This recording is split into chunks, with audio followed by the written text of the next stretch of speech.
The pain hit her so suddenly that Emily almost dropped the phone into the sink, her breath catching as if something sharp had twisted deep inside her lower back. And for a moment the kitchen spun, the sound of running water and clattering dishes blurring together, while her hand flew instinctively to her spine, fingers pressing hard as if she could physically push the pain away. She hadn't lifted anything heavy, hadn't slipped, hadn't done anything at all. And yet, the ache was fierce, wrong, and frightening in a way she couldn't explain. So, without thinking, she tapped her father's name on the screen and whispered, "Daddy, my back hurts." Her voice thinner than she intended, trembling despite her effort to sound calm. Before we begin, don't forget to hit like if you're enjoying the video and haven't subscribed yet. Now's a great time. It's a small click that makes a big difference for us. Let us know your thoughts and ideas in the comments below. Your feedback means a lot. Back to the story. On the other end of the line, her father's tone shifted instantly. Years of instinct sharpening his voice as he asked where she was, what she was doing, how long the pain had been there.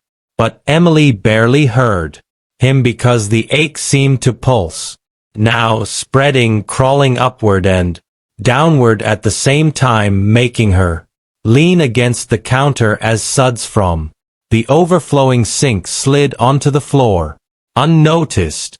Behind her, the house was quiet except for the soft click of paws on tile, and that was when Max, her German shepherd, stopped moving. Max had followed Emily everywhere since she adopted him, a calm, observant presence, who rarely made a fuss. But now he stood, frozen in the doorway, ears high, eyes locked not on Emily's face, but on her lower back, his body stiff in a way that made her skin prickle. He let out a low sound, not a growl and not a whine, something uncertain and tense. And Emily turned her head slightly, confused, asking him softly what was wrong, even as her father's voice rose through the phone, telling her to sit down, to breathe, to call emergency services if the pain worsened.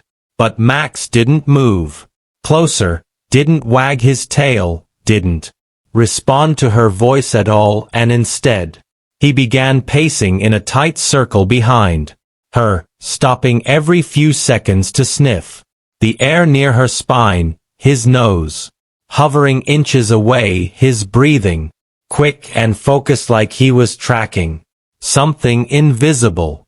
Emily laughed weakly, trying to dismiss the sudden fear creeping into her chest, telling her father that Max was just being weird, probably reacting to her stress.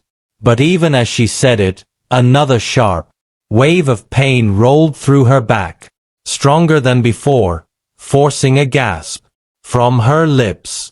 That was when Max barked, loud and sudden, the sound exploding in the quiet kitchen, and Emily jumped so hard she nearly lost her balance, the phone slipping in her hand as Max rushed forward and pressed his nose firmly against her lower back, sniffing insistently, pawing gently but urgently, as if trying to point at something she couldn't see.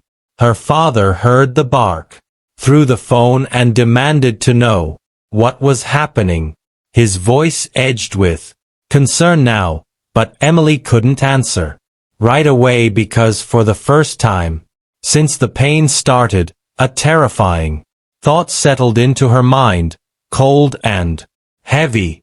Max wasn't reacting to her fear. He was reacting to something inside her. And whatever it was, he had found it before anyone else could. Emily's heart began pounding so hard she could hear it in her ears, louder even than her father's urgent voice spilling through the phone.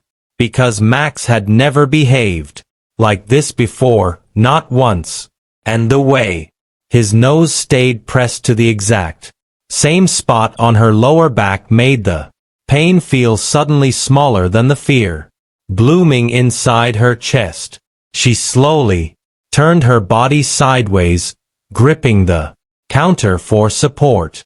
And when Max shifted with her, keeping his focus locked on that same area, she felt a chill run through her despite the warmth of the kitchen, a quiet realization forming that something was deeply wrong in a way she had been trying to ignore.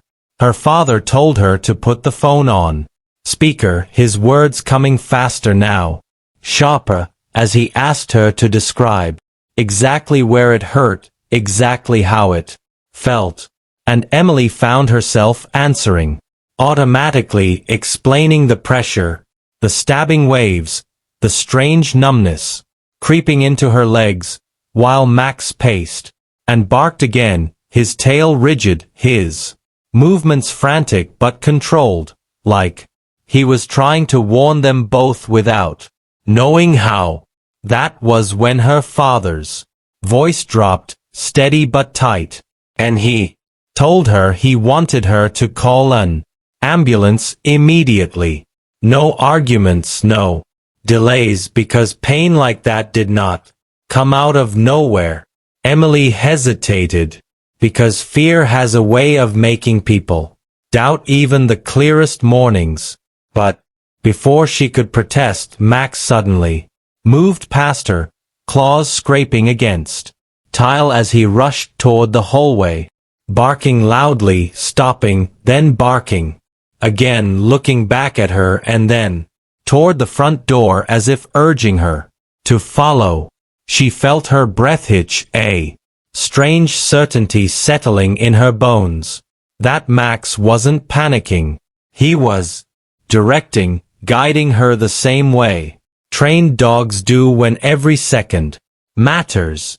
With shaking hands, Emily called for emergency services, describing the pain, the dog's behavior, her father's voice still present in the background, grounding her, steadying her. And within minutes, though it felt like hours, sirens echoed in the distance. By the time the paramedics arrived, Emily could barely stand. The pain now a crushing weight that stole her breath, and Max refused to leave her side, positioning himself between her and anyone who moved too fast. His body tense but protective, eyes alert and intelligent. At the hospital, tests moved quickly, urgency replacing uncertainty as scans revealed what none of them could have seen from the outside. A serious internal bleed, pressing dangerously close to her spine, silent, growing, and moments away from causing permanent damage. The doctor spoke gently but firmly, explaining that if Emily had waited longer, if she had brushed it off as a pulled muscle or stress, the outcome could have been devastating. And as Emily lay there, listening, tears slid quietly into her hair, not just from fear but from the overwhelming realization of how close she had come to losing everything. Her father arrived not long after, gripping